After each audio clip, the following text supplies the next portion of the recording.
SoCalQOL. How we doing, everybody? It is Transformation Thursday in the house, and I'm so glad that you're here. I am excited because, and I always say that, I apologize. I've listened back a few different times and just I understand that I'm always excited. So kudos to that. You're not the first to notice, but I am so excited because this is the first update, the very first update for the good old hashtag 365 experiment. So the great thing about these updates is that we're going to go through like a breakdown of pretty much what results we're seeing, or at least in the past week, what's been taking place, what changes do we recognize, and I'm just going to go about discussing just simply the fact that just because a scale says a certain weight, don't get all caught up on it, don't get all frustrated with it. Just because a particular reading is weird or whatever, it's not the end of the world. I'm just speaking from experience because that's what I notice when I do these things and I look back at what I was eating, when I was walking, when I was weighing, all that stuff. All that stuff is a factor. But the biggest thing to know is that when you see a change and it's going down, that's a good thing. Or if you see something going up in a bad way, maybe you can do some more research and find out why it might be happening. So you almost become your own little doctor. You almost become your own little nutritionist or fitness coach by doing that kind of thing. So let's just jump right in. This one is actually going to be the funniest picture or pictures of the evening / day. And it is right here. Boom. Look at that. It's fun looking at myself. Let's see if I can zoom in. I don't know if I can. Nope, can't zoom in. But you can see hardly any change, which is normal. I assumed so. I might actually just leave the left one, leave the left one there and then have the right one change every week kind of thing, because the left one is the first one, the right one is this current update. So really there's not much of a difference, as you can see, but you do see a little difference in like the lower waistline. There's less of like a little belly fat. I was trying to look at my arms as well. I try to put in at least one little flex. But for the most part, it's just super subtle.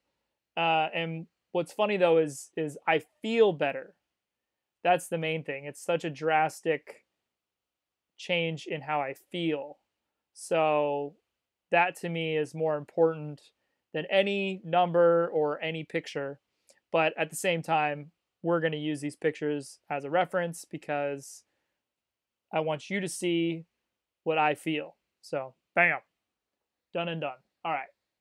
So now we're going to get into, well, actually, before I do that, I'm going to go to the first little slide here, but I got to zoom in on each one, which is unfortunate, but so right off the bat, you can see my weight. And like I said, full disclaimer in the beginning was just because your weight says, you're 178, 179. If you go to the doctor and they weigh you and you're not 178, 179, you're 182, 183, don't get upset. Don't get mad. Don't be frustrated. The good thing is that you can see that curve going down. That's the important thing to me. I like to look at the changes. So when you do these readings, when you weigh yourself, and you do these readings, or you're doing your blood pressure, you're doing your calories or your carb intake, whatever, you want to look at the differences in the first reading and the last reading. So that's how I look at all these things, because I know a lot of people would harp on, oh yeah, those certain scales that, shoot electric little shock through your body and then do the whole BMI and fat percentage. Those don't mean shit. Those don't actually tell you really what BMI you have or what fat percentage. And that's fine. Like, haters gonna hate. That's all good. What I look at is it changing for the better? That's how I interpret these things. So I just want to reiterate those things multiple times, because that to me, like I said, is the most important part.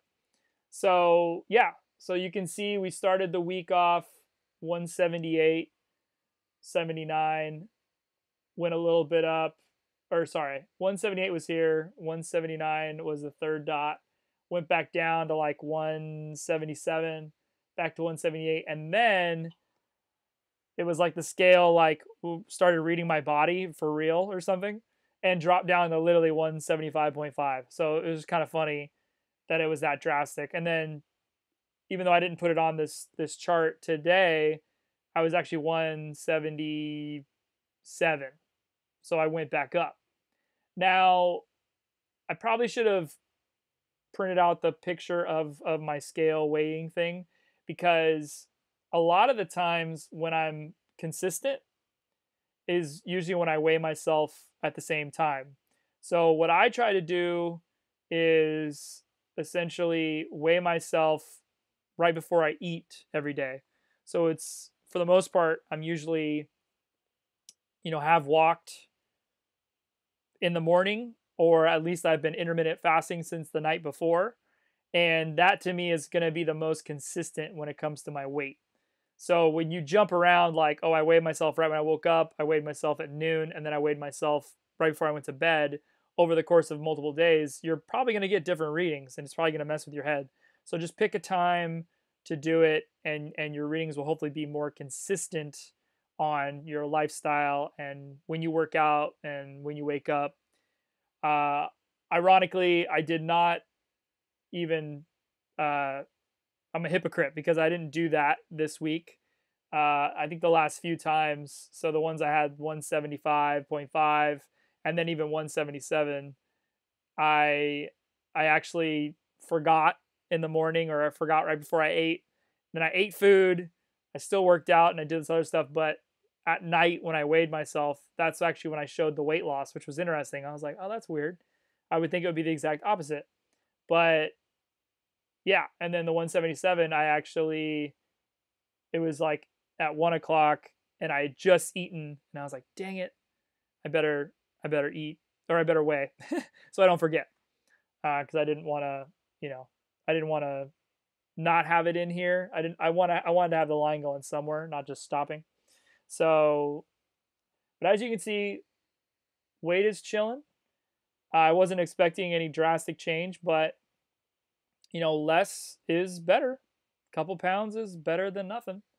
And we'll get into the specifics of exactly what I'm doing as we go through these slides. But you're going to be surprised at how minimal something as like walking every day can change your weight, or eating certain foods or not eating past a certain time can really help.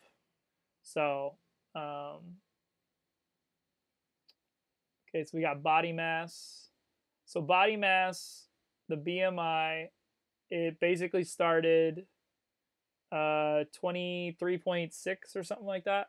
Went up a little bit, came down, went back up, and then dropped when my weight dropped to the 20.2 or 3. Yeah, once again, these numbers aren't uh, you know the end all be all, but like I said, I like to look at the what's changing, how is it changing, and so that to me is a reflection of my weight going down a little bit.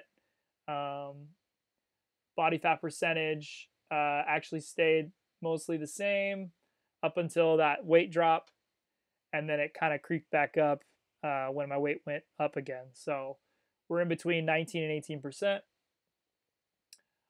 This is fun. I like this. This is from the cardio app.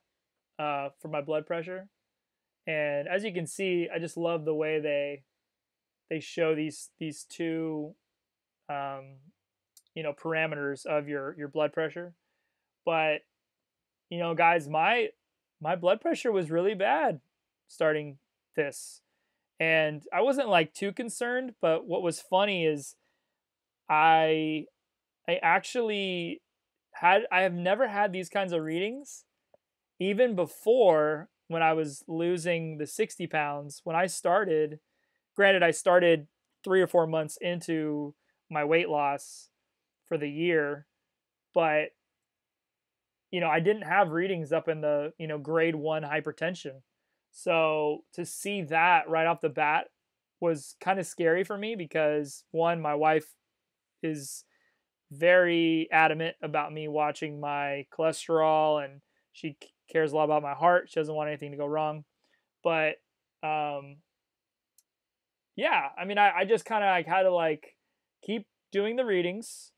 And just in case I didn't say it already, when I do my blood pressure, I do 3 counts. So they do 3 different readings and they average them out. And then I do one in the morning and one at night.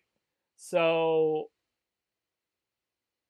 yeah, so those are averages of not only the 3 from the morning, but also the 3 at night. Because you can see December 31st, January 1st, January 2nd, January 3rd. There's no double ups on days, so I just assume they're averaging them all out. So, but obviously, as you see, as the days go on, it goes down. The 129 was actually a day where I had just done yoga and I worked out, or sorry, and I did push ups. And then I just decided, oh, I'm going to do my blood pressure right now. Like my heart was still racing, and I know that shouldn't matter, but um, yeah, it was up there. And so I just assumed that it was because I had just worked out slash was, using my blood. And then the 126 one, I think I ate some food that like the Saturday, which day was Saturday? The 5th? Today's the 10th, 5 days ago. Yeah.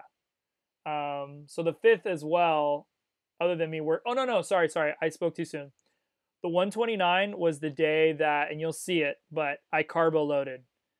I delayed my eating. I've already talked about this before, but I delayed my eating. Kind of had to do with that emotional, motivational Monday podcast.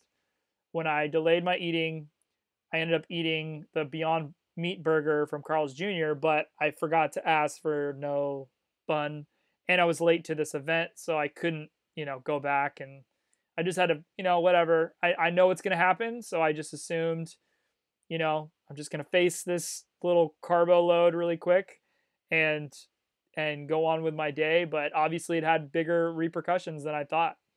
But that was what that 129 was, and then the 126 was the day that I was doing yoga and I just did push-ups, and it literally, yeah, it did that. It had a higher reading than I was used to. I still believe it was in health, or it was in normal, but it was on like the cusp of hitting grade 1 hypertension. Uh, but yeah, as you can see, it's going way down now after only, a handful of days walking and eating a certain way and intermittent fasting and, sleeping on a certain schedule. So we're down to, from 135 over 93 down to 112 over 67. I mean, that's pretty cool. So I'm sure those kinds of changes aren't going to happen a lot, mostly just right now. So, anyways, and then here's my heart rate. Now we're back to the health app on Apple. So I didn't mention that, but this is the health app for Apple, other than the last one we just saw. So my heart rates, lowest was around 49, it looks like, and then the highest was 178. That was Tuesday. I think that was, yeah, that was when I was doing that workout and I was reading again, doing my readings for my blood pressure, and it ended up taking my heart rate. I'm pretty sure. That was it. This is kind of cool. Kind of just shows, the resting heart rates. over the week, 53 to 62. We've got the walking average. So I'm going to talk a little bit more about this in a little bit once we get to a certain slide, but I really don't walk fast.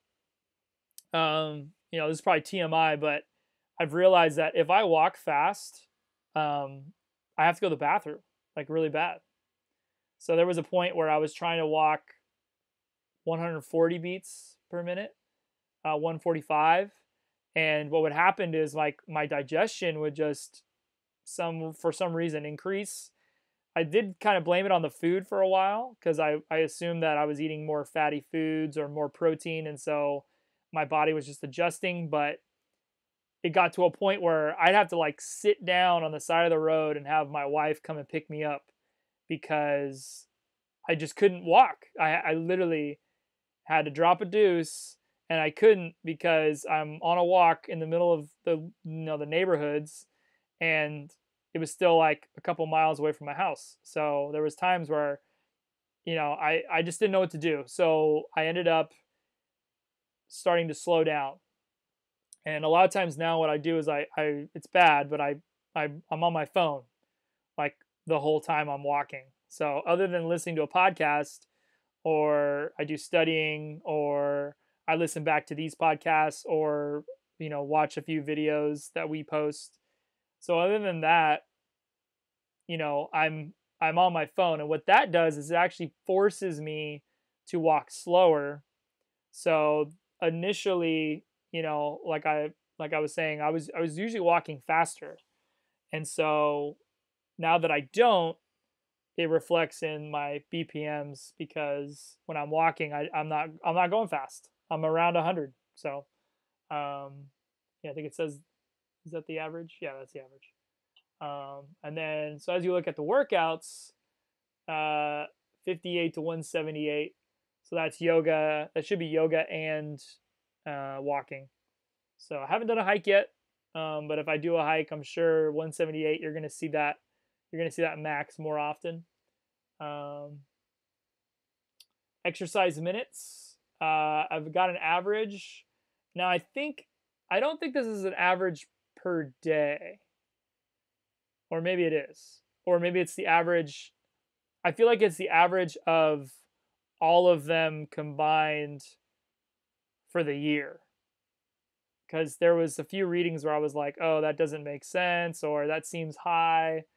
Like it almost seems like I'm in beast mode all the time. But regardless, 146, it's a little over 2 hours. And, roughly I will walk, around 2 hours a day. And that's multiple walks a day. So sometimes I'll walk to the store and back. Sometimes I'll walk to the post office and back. I'll walk to a shopping center and back, and then my regular walk as well, or Disneyland. My wife and I go to Disneyland. We always throw our readers on there too because why not? But yeah, 146. No crazy highs as of yet. This was cool. I didn't notice this one before, but so this kind of shows you all the different activity rings in one little picture, which is cool. And as you can see, oh, wow. So Wednesday, I guess I didn't meet my stand goal. Oops. That day I was probably, oh, you know what? That day, ooh, that was the day I slept in. Yep. I broke my 365 experiment rule and I didn't wake up early. Like I woke up early a few times and I just never like got out of bed. So I thought my wife was going to work early and then it didn't happen, and then I got lazy. So bad on me, but I'm actually more motivated than ever to keep getting up early. So one out of however many days it's been, 10 days, isn't too bad, and that's going to happen when you try things like this and you you're trying to do a 365 anything, you're trying to do a resolution, you're trying to do a year-long thing, or if you're a Christian and you fast, or you're just a normal person who fasts and you break your fast, the best thing you can do is just get right back on. Don't even trip. Don't even be convicting yourself or condemning yourself for being human. Like, I knew from the get-go I wasn't going to do every single thing every day, but the fact that I can get it to a certain point where it almost feels so natural, like even just before doing this, there were certain things in my routine already that I wasn't even marking down. I just knew I did it. I knew I did my blood pressure in the morning. I knew I did whitening my teeth. I knew I weighed myself. Like, those were things that I didn't have to worry about, you know, writing down, like making sure that I'm keeping track, because it's already ingrained. It's already becoming a part of my routine. But after 21 days, definitely will be. And then after like 6 months to a year, I'll probably want to add more things. That's kind of just the way I am. So, um, but yeah, I just like this graph. It was cool. And yeah, other than that Wednesday morning stand goal, yeah, hit all my rings. Woohoo. Stand hours, yeah. So as you can see, I did the 8 hours that Wednesday, hit the 12 every other day. Average is 13. Walking running distance, 11.4 miles. So see, like I said, I ain't averaging 11.4 miles a day. That's crazy. But there was a day on Saturday, as you can see, that and I believe this is like walking without reading it as a workout, and then also reading it as a workout. So the day on Saturday was the day that I postponed my eating. I'd actually walked to Garden Grove from Orange and back. And so that's like, it's like 4 miles each way, 3.5.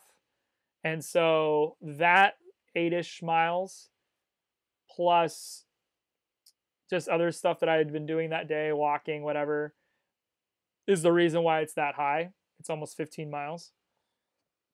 But for it to say average 11.4, it's not a day.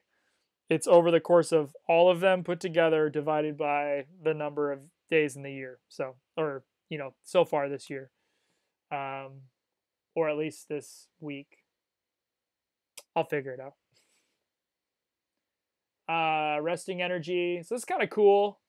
The average amount of calories that I burn a day is almost 2,000, which is kind of cool. Other than that Wednesday, man.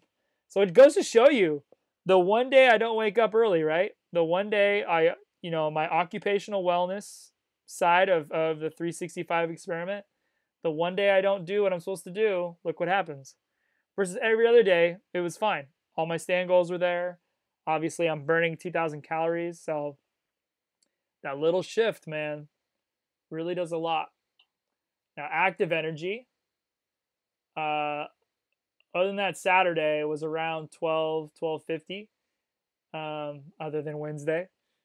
But yeah, it's cool to see, how many calories that I end up burning. And this is literally just from walking, doing some yoga / stretching, like minimum 15 to maybe max 30 minutes a day. And then I do want to add in some more upper body stuff, maybe some more, pull-ups, deadlifts, maybe planks, other than in yoga. But I feel like yoga planks are different than the planks I'm talking about. And then the steps average 21,000, which sounds like so much, but I know it's not.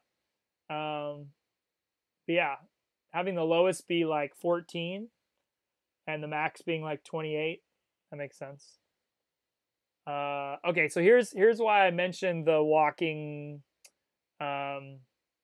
thing, because and I don't have the chart. Dang it. I think I have it on my phone though. So I looked up the VO2 max thing, and really what it comes down to is how much energy you're using during your walks. And so here's the picture. I'll unplug this. So here's the picture. And then for everyone listening, so I'm going to read it first and then I'll show you guys. But so maximum oxygen uptake norms for men, and that's for the VO2 max here. For a person 26 to 35 or a man 26 to 35, the below average reading is 35 to 39. Average is 40 to 42. But as you can see, I'm basically right below average. And the reason why this doesn't really concern me is that, once again, I don't walk very fast. And that's not because I don't want to. It's just because, like we've discussed, I noticed that when I did walk fast, like speed walk, essentially what it was doing was just, it was speeding up my digestion to a point where I couldn't even work out. So I would rather walk slower and have a worse VO2 max reading than to have a better VO2 reading but have to go to the bathroom every time I walk. So that being said, it is increasing a little bit. We almost hit 40. So, who knows? Maybe if I start walking a little bit quicker, just because, maybe 120, try to stay around 110, 120 versus 100. You might see, and because I would like it to be average, 40 to 42. I would like that. But once again, if it starts affecting, my digestion, then I'm gonna go back. So, but once again, too, the funny thing about my walks is that I'm on my phone more. A lot of my walk is just, I'm on a sidewalk and I literally go straight on one street for like 2 miles at least. And then same thing back 2 miles. Well, 2 miles, and then I go around the orange circle, and it's this little roundabout area with all these shops. But, other than walking across the street a few times, I'm not in danger. Sometimes I've walked into signs or I've walked into people. So other than that, I'm safe. But it was cool to learn about the VO2 thing. Workouts, it says average 2 hours and 43 minutes. That sounds about right. I'm trying to remember the other reading. It said miles, 11 point something miles, which seemed very, very high. But the walking hours here, that seems about average. I mean, there's some days where I'll walk, 3 miles, or sorry, 3 miles, 3 hours. So I'm guessing it was taking the Saturday one, even though it's lower here. But, it just goes to show you that, when you commit to walking, I mean, you got to walk. And if you're not, if you're not doing a couple hours, then you're not going to see, a drastic weight loss. So that's about it. Or maybe you don't have the time. If you don't have the time to walk like this, then maybe hiking is better for you, because then you'll be able to have your body, which is actually better for your body, but you'll have more calories burned and all that stuff. So now we're going into the diet, starting off with the good old carbohydrates. And there's my Saturday. Literally Carl's Jr. burger with bread. And then my wife and I had, we got wings from this Korean barbecue place. And which sounds funny now that I say it, but it's like a mix of Korean and then like a wing place. They've got some other like noodle ramen dishes and other things like that, but their main thing is like these like nice chicken wings that they cater to the Korean sauces. But yeah, I had these habanero freaking jalapeno wings. They were so good, except for the fact that they were completely breaded and dipped in all this freaking sugary habanero sauce with the habanero, or with the jalapenos sprinkled on top. I like the little spice. I'm no champion when it comes to eating tons and tons of hot and spicy things, but I like to challenge myself. So, but that was my Saturday. Like I've said in our Monday podcast, you know, made me super emotional and depressed the next day. That Sunday was brutal. It wasn't even like detoxing wise, the sugar detox. There was nothing to do with that. It was literally like I felt insecure and depressed, and no food is worth that. And I feel bad because there's people out there that don't know carbs do that, you know. And if you're, I mean, if your body's used to it, then maybe you're fine, and maybe you've gotten used to those mood swings, or you won't have those mood swings as much, but your body's definitely in a state of, you know, using the glucose more than the fat as fuel and protein. So my body isn't used to that, and so when I get carbs, it just messes with me. But yeah, those are my carbohydrates. Cholesterol. I'm going to go into detail a little bit more about cholesterol in a future podcast. For today, I just wanted to kind of, you know, show you, show you what mine is. As you can see, it got way worse the more the weeks went on. I know that's because I'm I'm trying to really, you know, force the keto thing to a point where I will eat more fat and protein than carbs, which sounds funny because that's the point. But, you know, I don't have to use butter all the time, you know, especially when I cook my eggs. I feel like if I use coconut oil, even though it has as much, if not more, of the saturated fats than regular butter, it doesn't it doesn't it doesn't like blend with the food as well. So when I'm done cooking with coconut oil, there's still a good amount of coconut oil chilling in the pan. So that just makes me think, okay, well, even though I'm using it to lubricate the pan, it's not actually going into my food as much. So I'm probably intaking less. It's kind of the way I think about it.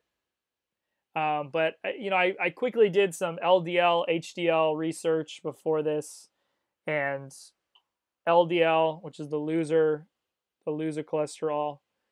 I don't want that, obviously. But there's a few HDLs that I do want to add. I know off the top of my head, like, you know, nuts is one of them. But I think avocado's in it too. Could be wrong. But I'm gonna do some more research on that, add that into my diet, and then we're gonna see if my cholesterol kind of weans down. Uh, but there is good cholesterol and bad cholesterol, so, you know, keep that in mind before you guys freak out. I mean, those numbers are high. 740 is not good. It should be 200, and 40 to 60 of those should be the good, you know, HDL ones, or at least 60. I think at least 40, but if I can get it up above 60. So I'm trying to remember. Um, yeah, I think 200 is the goal, or maybe not the goal, but the max. 100 might be the goal, and then 40 to 60 of those should be the good cholesterol. So, anyways, more on that in the future. This was funny. I don't really care about fiber, honestly. It's not really an issue for me. Um, you know, if I really needed more fiber, or I needed to clear out my system, I would just walk really fast. But you can see here the fiber is super high, 12.5. And I was trying to figure out, like, oh, why was that? You know? So that the hashtag 365 experiment, I really want it to not just be, you know, to lose weight, or my resolution is. Like, I want this to be an experiment that you can reflect on the data later. So even if you just read all this shit, or record all the shit for the whole year, and then you go back and look at it, just to see, oh, when that when that event happened, or when I had that stress, or when X, Y, and Z happened, how was my sleep? What was my cholesterol? What was my average in exercise and workouts? Like that's the important part about this. I know there's a saying with with with just doing studies as like a scientist, and that good research is good data. Like a good experiment is good data. So that's what we're trying to teach ourselves here as we do these things, because before I had this watch, before I had this, or before I even had the iPhone health app, I didn't think about any of this stuff ever. And then once I learned about it, it's interesting when you learn about things how you get excited.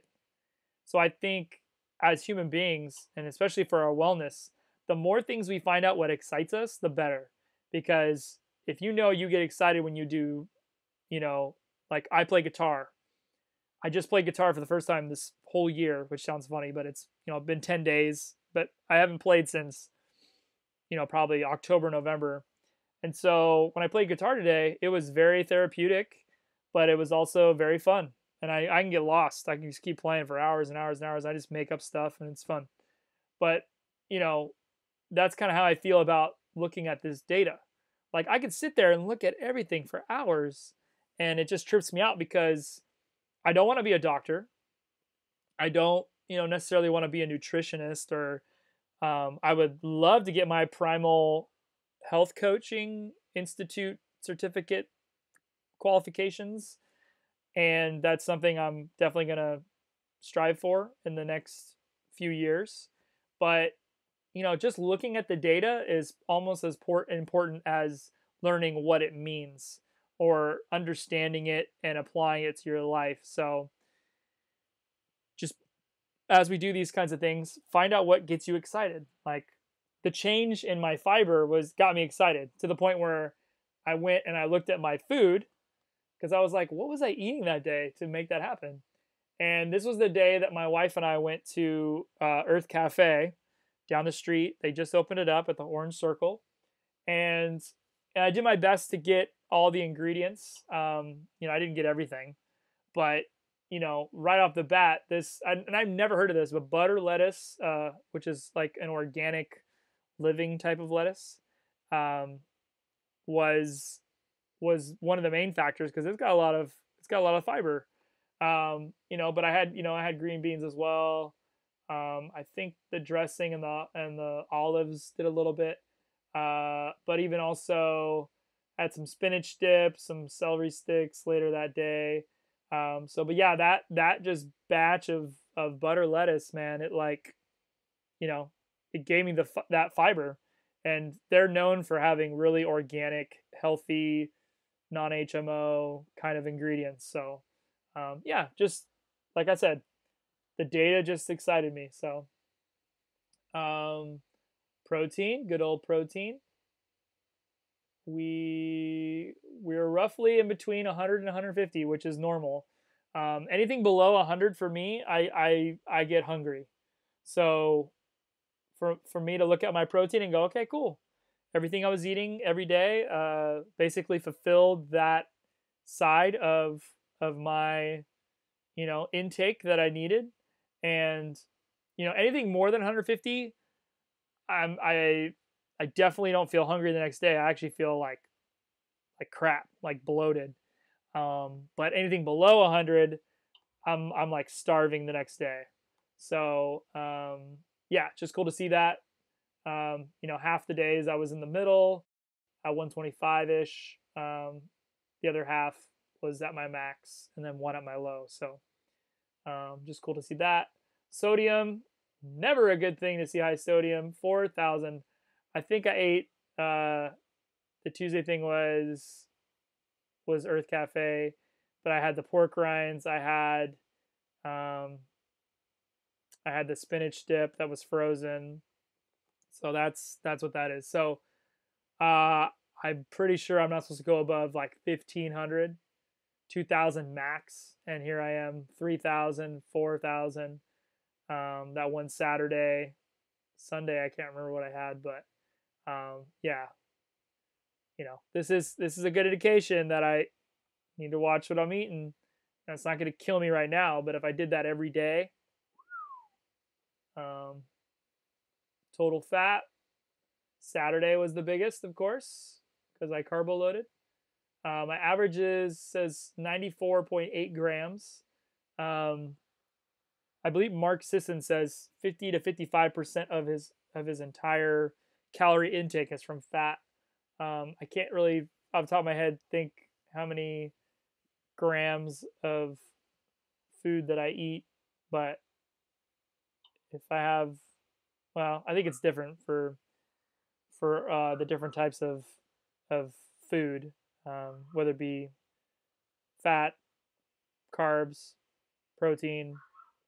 But um, yeah, I can't remember off the top of my head what my happy medium is, but I'm assuming 70 to 100 is probably a good amount for me. On Monday, I didn't have any fat. That's funny.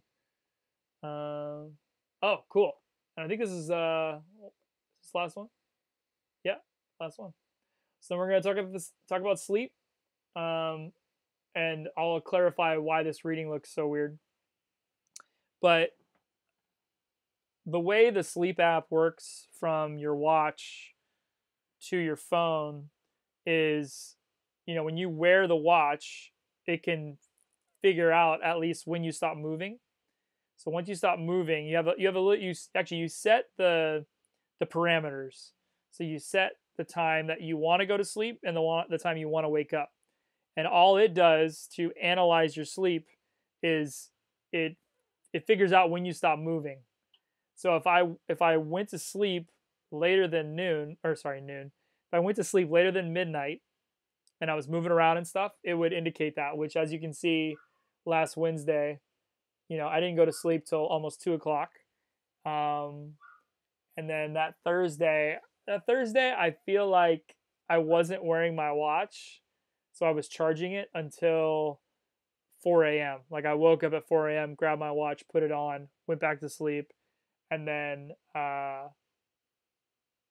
yeah, it stops at 6:30. So even if I sleep in till 7:30, it's not going to show that. It's just going to show the parameters that I set for it. So on Saturday, though, I'm pretty sure I didn't have my watch on at all. So I probably put it on like right before I got up. But Saturday, though, I did a garage sale. So I was up by like, I think 5 a.m. And then I was setting up for it and, walking around by 7 a.m. doing the garage sale thing. So, but you can see the rest of the days I was asleep either before midnight or right at midnight. And then I woke up, or at least I slept until 6:30. So there was no crazy early mornings there. But yeah, the average there, when it says 4 hours and 45 minutes, I mean, that's actually kind of accurate. The max, other than that Wednesday, where I slept like 8 hours, I'm usually up by between 6 and 7 o'clock. Granted, the more I get excited about certain things of the day, so if I know I'm doing a certain podcast, or I know I've got a task that I want to do on social media, or some posting, or some editing, or whatever. I mean, even look at my Twitch streams. You'll see that there's times where I'm up doing Twitch stuff at 6 o'clock in the morning. It's like, why the hell would I do that? But it's just the routine I get into, and I kind of like streaming in the morning because, one, no one's up, and so I'm still getting my stream hours on the Twitch side. But it just shows you, the dedication, hustle, and work it takes to run SoCalQOL, my personal brand, and then even I'm starting a newer one for my guitar playing. So all three of those, there's material going on early in the morning, and which is why, for the most part, this is why my sleep looks like this, because other than spending time with my wife and sleeping, 4 to 6 hours a night. Um, I'm trying to hustle. So, but yeah, that's the last of the little slides here. But everybody else on the podcast, I really hope that you enjoyed at least the verbal side of all that. I am gonna figure out a way to put up this data. Um, Maybe I'll do each social media site will have a batch of different ones. But maybe I'll do the comparison one of me, taking a picture of my good old belly. Maybe not though. I don't know. We'll figure it out. I'll decide later.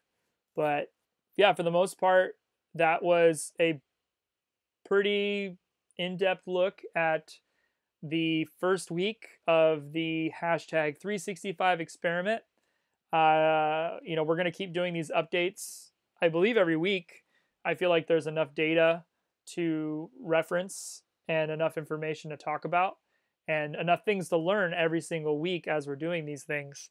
So, with that being said, I don't want to bore you guys. I don't want to beat you guys over the head with it, but there's definitely going to be some revelations that are learned through this process. And I think it's better to document it every week this way than to just wait a year, make like a recap video, and then that's it. So that's my goal with these updates. So, if we don't do another Transformation Thursday next week and we just do a Transformation Tuesday, then I'll do the update then. Or, maybe, I mean, yeah, that's probably just how it's going to be. Other than waiting 2 weeks and then doing it. So if I didn't do it next Tuesday or Thursday, maybe the next Tuesday after that. But we'll figure it out. We'll play with it. We always want to have new guests. We always want to have fresh material. We also don't want them all to be, 40 minutes to, an hour and a half every time. And we also don't want them always to be like 10 to 15 minutes. So just a nice little balance of things. That way, if you forget to listen or you're not able to listen to the podcast for a couple days, hopefully there won't be 3 to 5 hours worth of stuff to listen to. There's only going to be, a couple hours. That way it's doable. So I always try to keep that in mind. I'm trying to think about you guys and your retention and your time, because your time is valuable. I know that. And so, worst case scenario, you just have to pick and choose which ones you're going to listen to, whether it fits in your wellness objectives for this year, that month, that week, that day. But yeah, I'm very appreciative of everyone who's going to follow me on this journey this year. And